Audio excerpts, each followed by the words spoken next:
Everyone, welcome to my YouTube channel Shalini Gupta classes पर आप लोगों का स्वागत है।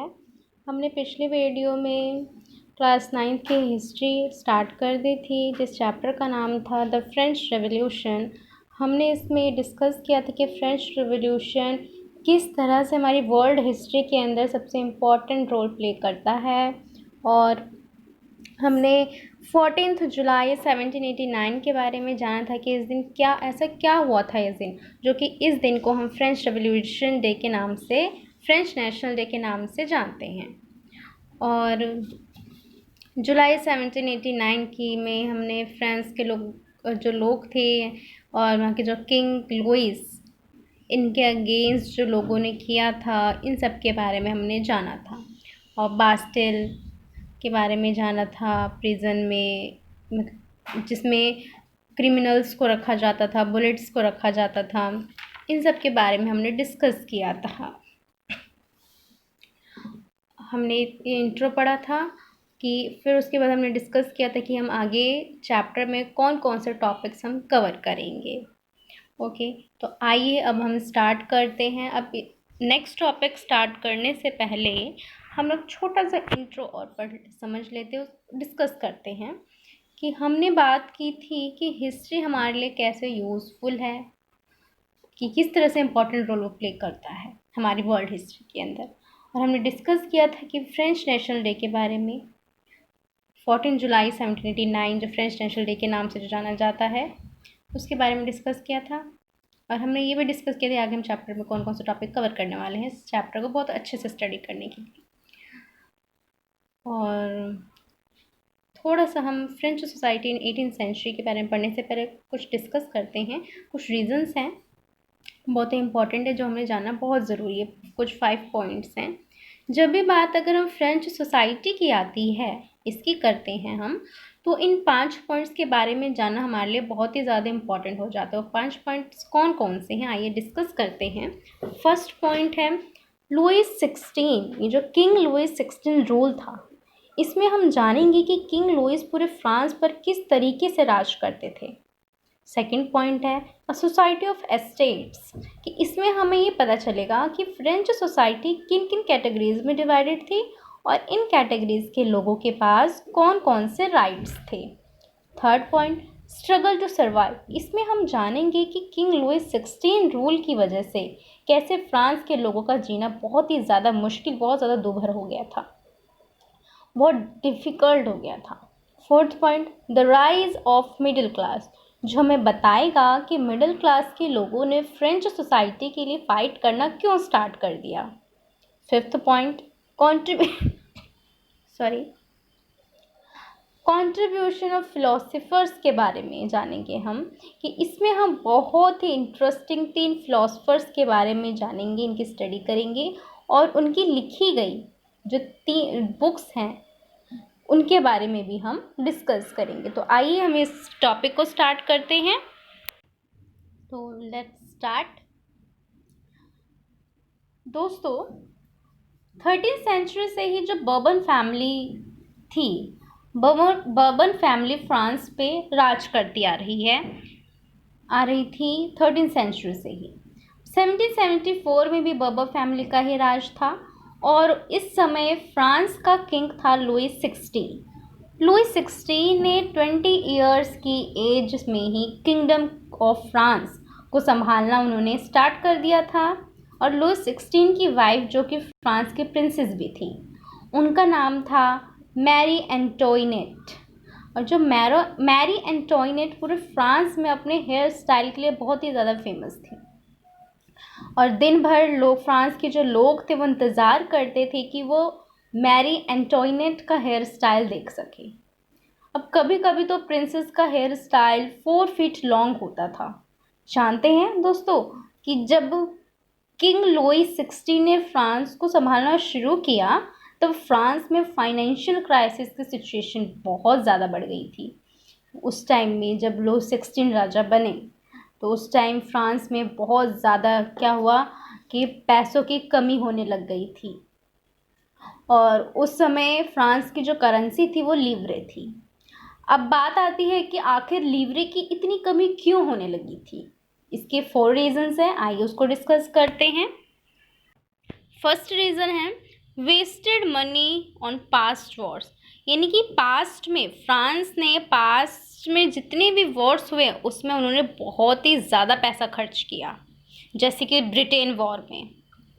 और सेकंड रीज़न था कि किंग लुइस 16 अब 13 अमेरिकन कॉलोनीज़ की मदद करने लगे थे और ब्रिटेन से फ्रीडम पाने में, जिसमें फ्रांस का बहुत सारा पैसा खर्च हो रहा था, क्योंकि ब्रिटेन से आज़ादी पाने के लिए भी उन्होंने बहुत सारी अपने फ्रांस का जो लीवरे था वो बहुत ज़्यादा उन्होंने खर्च किया।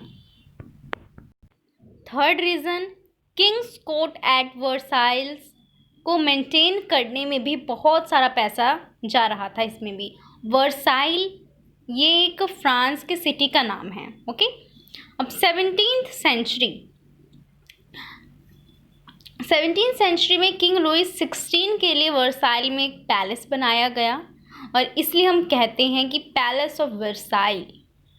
उस समय उस पैलेस को शीशे और बहुत ही कीमती हीरो से बनाया गया था, डायमंड से। करीब 700 रूम बनाए गए थे और कहा जाता है कि एक टाइम में करीब 5000 लोग इस पैलेस में बहुत ही आराम से रह सकते थे। और इस पैलेस में किंग का कोर्ट भी था और इस कोर्ट को भी बहुत ही कीमती डायमंड्स, बहुत एक्सपेंसिव डायमंड से बनाया गया था। इसलिए किंग्स कोर्ट को मेंटेन करने में बहुत सारा पैसा जो है वो खर्च हुआ। अब फोर्थ रीज़न क्या था कि फ्रांस ने बहुत सारा पैसा उधार लिया हुआ था, इसलिए बहुत पैसा इंटरेस्ट पेमेंट में भी जा रहा था। अब देखिए, किसी से अगर उधार लेते हैं या बैंक से लोन वगैरह लेते हैं तो साथ में इंटरेस्ट भी पे करना पड़ता है ना, तो वही। अब पैसे की इतनी कमी है, उस वजह से क्या क्या हो रहा था। तो अब किंग लुइस ने क्या सोचा, उन्होंने सोचा कि अगर फ्रांस की फाइनेंशियल क्राइसिस सिचुएशन को सॉल्व करना है तो कुछ तो करना ही पड़ेगा, है ना। तो उनके दिमाग में एक आइडिया आया। आइडिया क्या था, किंग लुइस ने सोचा कि क्यों ना फ्रांस के लोगों से टैक्स लिया जाए और इस प्रॉब्लम को सॉल्व कर दिया जाए। तो अब जो लोग थे, अब हम लोगों के लिए ये जानना बहुत ही ज़्यादा ज़रूरी हो चुका है कि आखिर ये टैक्स फ्रांस के किन लोगों से लिया जाए। कौन से ऐसे लोग हैं जो इस टैक्स को पे करेंगे, अब ये भी तो जानना बहुत ज़रूरी है। तो इसके लिए हमें पहले ये समझना पड़ेगा सोसाइटी ऑफ स्टेट के बारे में। सोसाइटी ऑफ स्टेट के बारे में हमें पहले समझना पड़ेगा। तो यहाँ पर आप ये डायग्राम देख रहे हैं, first state, second state and third state. इसको हम बहुत अच्छे से ज़रा समझते हैं, डिस्कस करते हैं। ओके, और सोसाइटी ऑफ स्टेट के बारे में कि आखिर फ्रेंच सोसाइटी किन किन कैटेगरीज में डिवाइडेड थी, और इनको जानने के बाद हम तब कह पाएंगे कि आखिर किस कैटेगरी के लोग कितना टैक्स पे करते थे, तब हम इसको अच्छे से समझ पाएंगे। अब बात करते हैं सोसाइटी ऑफ स्टेट के बारे में। आइए, 18th सेंचुरी में फ्रेंच सोसाइटी 3 स्टेट में डिवाइडेड थी। फर्स्ट स्टेट कौन सी थी, क्लर्जी, इसे हम क्लर्जी भी कहते थे। इसकी टोटल फ्रेंच पॉपुलेशन 5 to 10% लोग थे इसके अंदर। टोटल जो फ्रेंच पॉपुलेशन इसके अंदर, क्लर्जी के अंदर 5 to 10% थी। और इस कैटेगरी में कौन कौन से लोग आते थे, इसमें आते हैं मेनली प्रिस्ट या ऑफिशियल ऑफ चर्च जैसे लोग आते थे, यानी कि जो पादरी होते हैं चर्च के, ठीक है, वो प्रिस्ट, इनके पंडित वगैरह, ये ब्राह्मण, ये सब। और इन लोगों के पास फ्रेंच सोसाइटी में मैक्सिमम अमाउंट ऑफ पावर होती थी। Second state, nobility. इस स्टेट में मेनली लैंडलॉर्ड्स आते हैं, यानी कि जिनकी खुद की ज़मीनें थी। और टोटल फ्रेंच पॉपुलेशन के सिर्फ 1 या 2% लोग इस कैटेगरी में आते थे।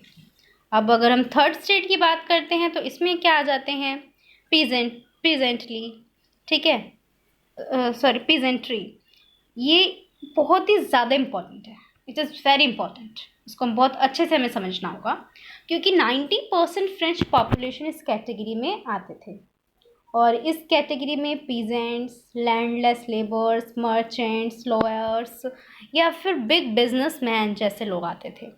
डू यू नो कि जब किंग लुइस 16 ने डिसाइड किया कि जो फ्रांस के लोगों से अब टैक्स लिया जाएगा, तो ये सारा का सारा tax only and only third state के लोग देते थे। बस फर्स्ट और जो सेकंड स्टेट के जो लोग थे वो नहीं देते थे, वो पे नहीं करते थे टैक्स।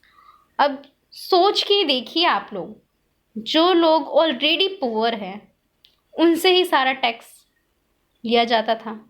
इनफैक्ट फर्स्ट स्टेट के जो लोग थे ना, वो भी थर्ड स्टेट के लोगों से टैक्स लेते थे। इनकी गवर्नमेंट ने तो लिया, राजा ने लिया, और साथ ही जो फर्स्ट स्टेट के जो लोग थे वो भी इनसे लेते थे टैक्सेस, थर्ड स्टेट के लोग से, जिसको हम टायथ कहते हैं थे। क्या कहते थे हम? टायथ कह सकते हैं इसको। TITHES, टायथ। ओके। और सेकंड स्टेट के लोगों के पास भी ये राइट था कि वो थर्ड स्टेट के लोगों से अपना काम करा सकते थे, फिर चाहे वो नोबिलिटी के घर में जाकर काम करना हो या फिर नोबिलिटी के फार्म्स में काम करना हो, करवा सकते थे। ये जो टैक्स था, टैक्स लेने की पॉलिसी से थर्ड स्टेट की जो लाइफ थी बहुत ही ज़्यादा ख़राब हो गई थी। सोच कर ही देखिए ना आप कि इन पुअर लोगों की लाइफ कितनी मुश्किल हो गई होगी उस टाइम में, कि हर कोई इनसे, एक तो पुअर है ऑलरेडी और फिर इनसे हर कोई टैक्स ले रहा है ना। तो चलिए अब देखते हैं कि कैसे टैक्स कलेक्ट करने की पॉलिसी से पीजेंट्स का सर्वाइव करना बहुत ज़्यादा मुश्किल हो गया। अब ये तो हम समझ चुके हैं कि क्यों थर्ड स्टेट के लोगों को ही सारे टैक्सेस पे करने पड़ते थे। बट डू यू नो कि इसकी वजह से फ्रांस में सबसिस्टेंस क्राइसिस की सिचुएशन आने लगी थी, इन सब की वजह से। अब ये सबसिस्टेंस क्राइसिस क्या?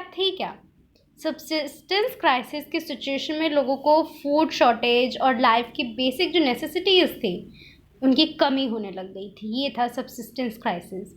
ओके। और फ्रांस की population day by day increase होती जा रही थी, लोगों को फूड की डिमांड भी बहुत ज़्यादा बढ़ रही थी लोगों की, लेकिन फूड ग्रेन्स की सप्लाई जो थी वो इंक्रीज़ नहीं हो पा रही थी। और इस पूरे सिनेरियो की वजह से फूड ग्रेन्स की प्राइजेस भी बहुत ज़्यादा बढ़ने लगे थे। अब आप लोग ये सोचिए कि जो लोग इतने पुअर हैं, जो सारा टैक्सेस भी पे करते थे, वो इतने एक्सपेंसिव फूड ग्रेन्स कहाँ से खरीद पाते, है ना।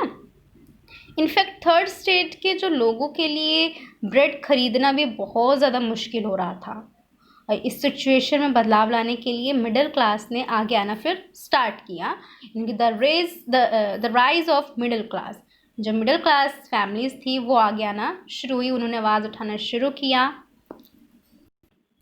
और ये मिडिल क्लास में मेनली डॉक्टर्स, लॉयर्स, इंडस्ट्रियलिस्ट और गवर्नमेंट ऑफिशियल्स आते थे। और ये लोग न्यू आइडियाज़ और एजुकेशन में बिलीव रखते थे, और इन लोगों का एक ही मोटिव था, फ्रांस में इक्वालिटी और फ्रीडम लाना।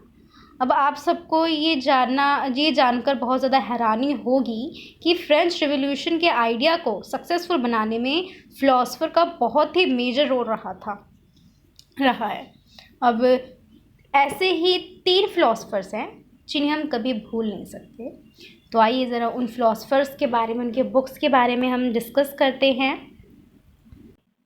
तो फर्स्ट जो फ़िलासफ़र है उनका नाम है Montesquieu, then second philosopher Rousseau, third philosopher John Locke. अब इन तीनों फ़िलासफ़र ने इक्वालिटी, लिबर्टी और फ्रेटर्निटी के आइडिया को अपनी बुक्स में पब्लिश करना उन्होंने स्टार्ट किया। और बुक्स के नाम क्या क्या थे? बुक्स के नाम थे first the spirit of laws, the social contract, two treaties of government. ये 3 बुक्स के नाम थे इन तीनों फ़िलासफ़र्स के।